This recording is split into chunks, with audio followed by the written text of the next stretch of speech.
All right.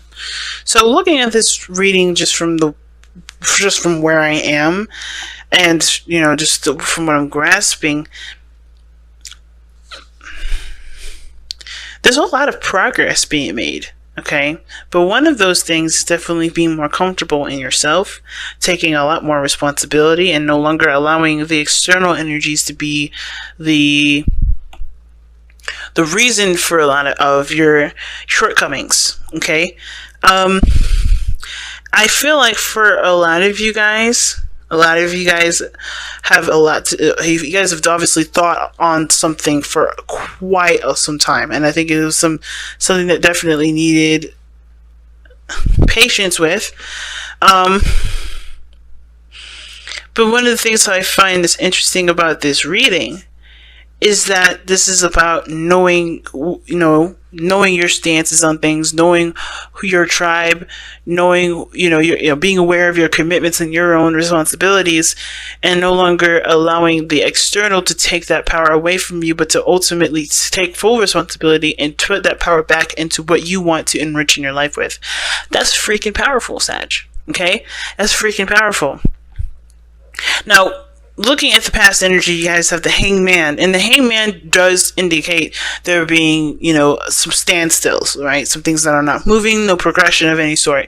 But this was mostly because there was some perspective that's come in to shed light on to shed light on your life, right? Because usually when the Hangman comes up, it's usually about changing or seeing something from a different angle, seeing things from a different perspective, however you kind of been living your life is it's not creating anything different. It's not making any progress in any direction in any way, because that perspective is no longer needed or no longer in use. It was time to surrender a certain ideology or some sort of moral code or whatever perspective even. It was time to shift that, or to surrender that old perspective, and to embrace embrace a new one, to embrace or to see something differently, to be even introduced to a new way of communicating or thinking and in living. Right now, what's brought you guys to what you guys have in the present is actually the Two of Cups, and I think that's pretty cool, considering that you have somebody that's very similar around you that will help you to not only to digest what you've just dissected, but also to practice, if that makes sense. I don't think that this is necessarily someone that's like someone that you use or something like that. I'm not trying to say that you use this person or anything like that. But what I am saying, though, is that the Two of Cups to me, indicates that there is somebody that's in your life at this moment that's not only just the perfect partner, the perfect connection with this person, but also someone that mirrors you, someone that that you connect with and on the same wavelength, or someone that's very similar to you, or this person reflects to you a part of you, a certain version of you that you would like, or someone that you desire to be. Now, what's interesting is that it goes on to the future to be the Five of Cups, which is then you go so straight to loss. And that's interesting to me, because it's like you have a good thing here, nothing's necessarily wrong, but the future is foreseen here as a loss, and where you're coming from is where you guys are connecting as individuals. Oh, yikes. Now, I'm going to go ahead and actually pull on the Five of Cups, because I kind of have an idea of what that means, and that idea, okay, but the Fortune just came out, and that idea has to do with the fact that there may be some old ways or old interactions that you may end up having to leave behind or lose. The way you guys used to interact may change. There's a lot of things that the Five of Cups can talk about other than just loss, but especially our missed opportunities here. But the relationship still remains, because the focus of what was lost didn't necessarily keep you from being able to reach success, if that makes sense. It doesn't keep you from meeting success here. So considering that the Wheel of Fortune is coming up, it's almost like this is another opportunity. This is a second time around, right? Like, even though you've lost something, you still have an opportunity that's come back up to either try again or to do something differently. Or perhaps this is an opportunity to react differently to a loss or some sort, or just react differently to something that you no longer have. The underlying energy shows the Eight of Wands, and that talks about progress being made. It talks about movement, things moving very fast. And it also can talk about feeling rushed and overwhelmed with information and things happening all at the same time. And it feels like things are just kind of coming at you, and you're not really sure if you're really prepared to handle all that stuff coming at you. And I feel like the reason why some of you guys may feel like you may end up losing something is partly because everything's kind of coming at you like that. The Chariot. Wow, that's another card of speed. But here's the thing, though. The difference between the Eight of Wands and the Chariot, in my opinion, which also, wow, that's awesome. The Star telling me that there was hope.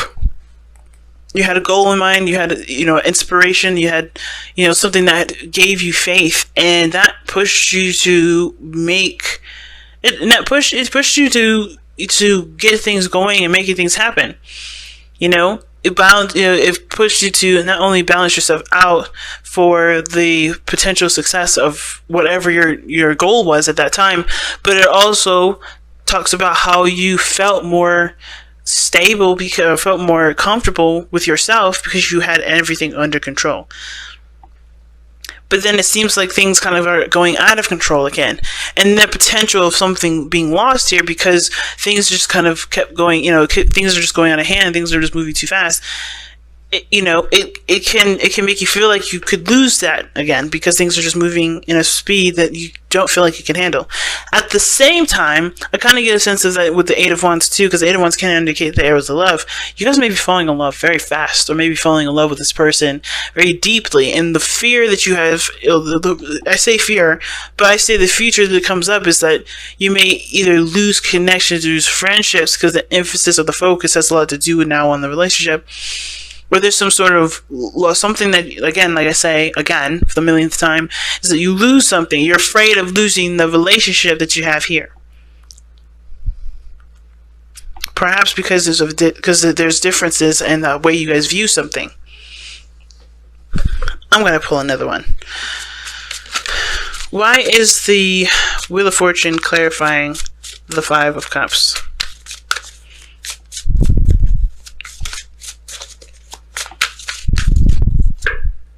The Chariot. Wow. You have an opportunity to be successful, but the focus and the emphasis will be on something that is no longer there. The way that you used to be, or the way you used to think, may be the thing that you're looking at here, the emphasis that is being considered at this moment. So, of course, even though the relationship is there, even though there's something to still work on, and the attention doesn't have to be directed to what you may not have, what you had to kind of adjust your mindset to, like the Hangman suggests. There's still a relationship there. There's still something to work on. There's still, option 2 and 3, or option 1 and 2. Maybe you've taken option 3 and that didn't really work out, but you still have other things that you can work on. Now, the Queen of Pentacles coming up as your best path to follow does suggest to me that this is talking about grounding yourself and focusing on something that can produce a long-term solution or long-term goal, and really buckling yourself down and focusing on what you believe has great value to you, right? And it's good because if you do that, it does it does boost your self-esteem. It does make you feel a lot more solid, a lot more stable, and less in the air, and less, frivolous. And I feel like with the Queen of Cups coming up in this placement too is also about commitment. Committing to the person that you're with. Committing to the person that you can connect with in such a deep level that the Two of Cups can suggest. I feel like the fear is that you miss out on the opportunity to go forward with something, right? And go forward with something, and you may end up missing that opportunity. But I feel like if you commit to it now, commit to what this relationship is to you, commit to the work that is needed to build that relationship, you won't have to worry about ever feeling like you're going to, lose it or not have it anymore. The opportunity that the shop closes down, right? Maybe you've met someone and they're not necessarily in that relationship yet, and they make you happy, but there is this. There's this feeling of either losing, maybe this is about freedom or whatnot, but it's like you have there's something going on where, you're not there's either you're not actively taking it, or things are moving too fast, or you're not interested in moving fast, or you want to move fast, but you're still careful. You're still very careful. And that's very interesting that you have a fixed energy, or not fixed energy, a earth energy for you, or for a fire sign. But I feel like at the same time, it's really about committing to a certain goal and a certain path. Now, your outcome is the King of Swords, and the King of Swords is very logical. And I think that's primarily the reason why I say just go for it. Go for it. Commit to it and go for it. And the King of Swords will sit there and think on things. He will think on it. He's very fast. He's not very slow. But this is someone that's connected with somebody, and the intellects. I feel like some of you guys that are watching this are sapiosexuals, but I feel like for a lot of you guys are attracted to this person's intelligence. This person could be an air sign, Aquarius, Libra, Gemini.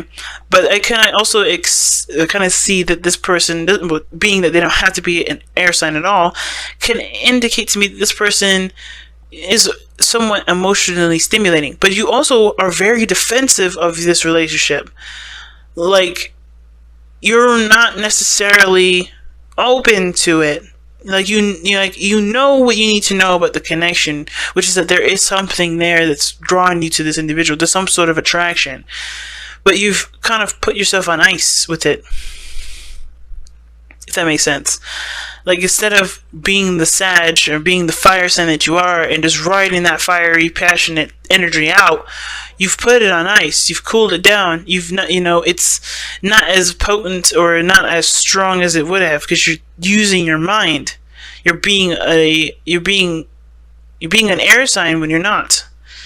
I'm not saying that you should just do stuff and be reactionary like an Aries, but you're definitely not supposed to act like a Libra or an Aquarius, or even a Gemini. Your 7th house will make you do that, because considering that your 7th house is Gemini, right? And this person is definitely someone that will activate that 7th house. I don't know if you're dealing with a Gemini or not, but the point of this is that this person is making you, it's making you defensive.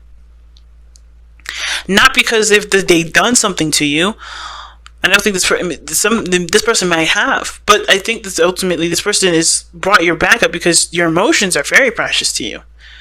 They're very serious to you, which is why, this is someone, because you care about this person, that, it's accelerated. It's because your emotions mean so much to you.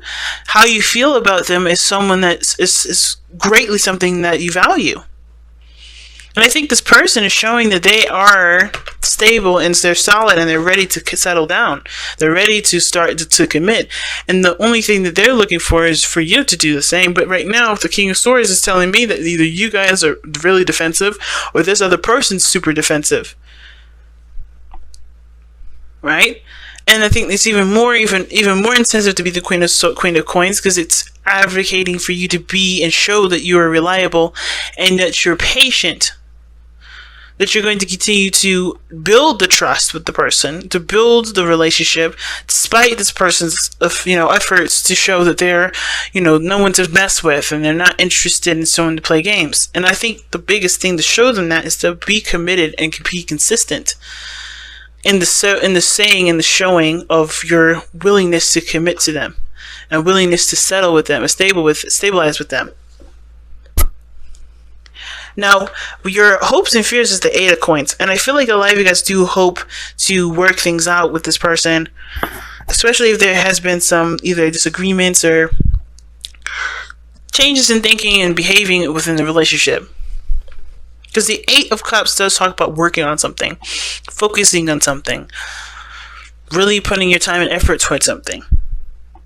But I feel like with the Eight of Cups coming up like this, it kind of suggests that, that you do hope for there to be something to work out, because maybe there is some things that you may feel like, are not resolved between you and this person, or they do need working on. But but I feel like you just want to get to that point where you guys can work on it. And I think that's the biggest message. I think you guys do want to work on it. And I think you may have had a change of heart of some sort, and the person that you're connecting with is now very defensive with you because of something that may have happened in the past, and you fear that you may end up losing out on the potential of expanding a relationship because of whatever this Hangman energy was, whatever you needed time to really to understand, right? Really to work out. But the only way for this person to even consider you right now, that even if they have, especially if this has a lot to do with trust in general, or someone that has a problem with trusting you or trusting people, period, you have to show your reliability by presenting yourself in a situation, or presenting yourself in a way that does show stability, reliability.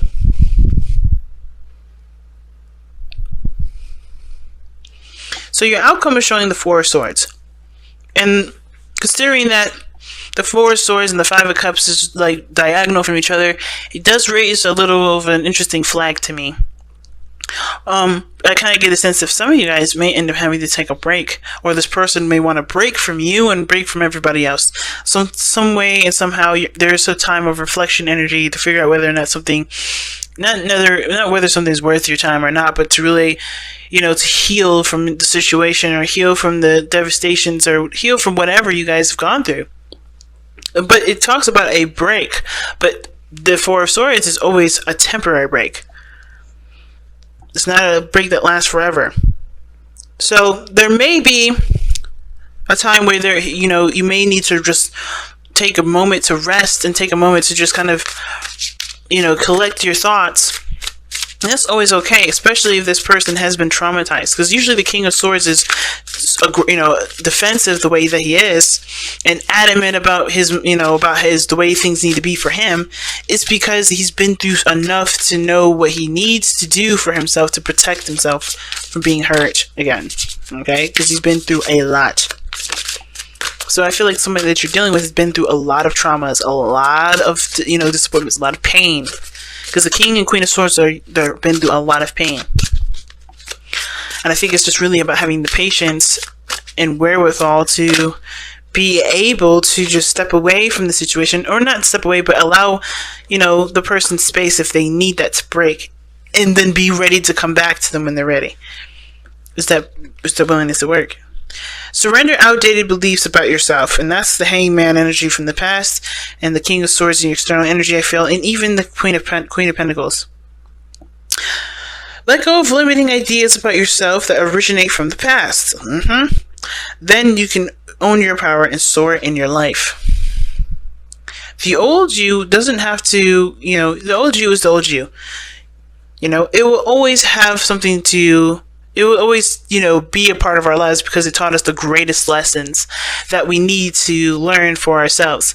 However, that outdated belief about ourselves does not determine who we are today. We get to decide who we will be and who we are today. And committing to that truth is the biggest thing that we need to do for ourselves, rather than allowing the past consequences and the past situation, the past us, to determine who we are right now. Sure, we have to deal with the consequences, or the karma, or the whatever that comes from our old selves being our old selves, but we are our new selves. No longer letting the old way dictate or project the old stuff when we're trying to be the new person. Okay, that's why I said in the very beginning, I feel like for a lot of you guys, you're really looking at where you can take personal responsibility, and no longer allowing the outside world to have any sort of influence as to why things haven't been working and developing and processing and blossoming in your life. You're now taking 100% responsibility, in the sense of you are now seeing the situation for where it needs to be perfected on your end, and taking that power back and doing what you would love to do with it, which is create and build and be the person that you want to be.